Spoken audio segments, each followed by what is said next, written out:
My name is Gilmour Borg. Come from Malta, an island in the Mediterranean Sea. Gilmour Borg huwa atleta ta' 21 sena li għamel parti mill-Olimpijadi Speċjali ta' Malta. Il-ġimgħa li għaddiet huwa impressjona lil kull min attenda l-Global Health Leadership Summit tal-Olimpijadi Speċjali li sar fi New York, meta minn wara l-podju qasam l-esperjenzi kemm sbieħ kif ukoll taswit il-qalb li għadda minnhom.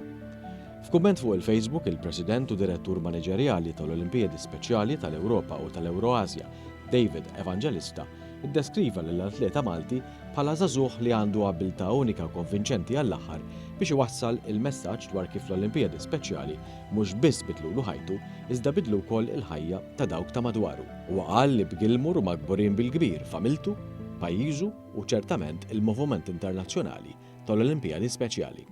Fid-diskors tiegħu quddiem Udjenza Globali, Gilmour Borg tkellem dwar it-tbatijiet li esperjenza f'ħajtu minħabba d-diżabbiltà tiegħu u dwar kif l-Olimpijadi Speċjali ta' Malta permezz tal-isport u tat-taħriġ sab il-motivazzjoni u beda jemmen fih innifsu.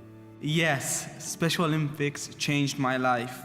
It was the beginning of something so unimaginable, so profound, so strong and so rich. I am truly thankful and grateful for all of this.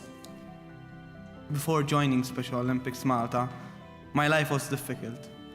I had very dark moments. I passed through dark stages in my life.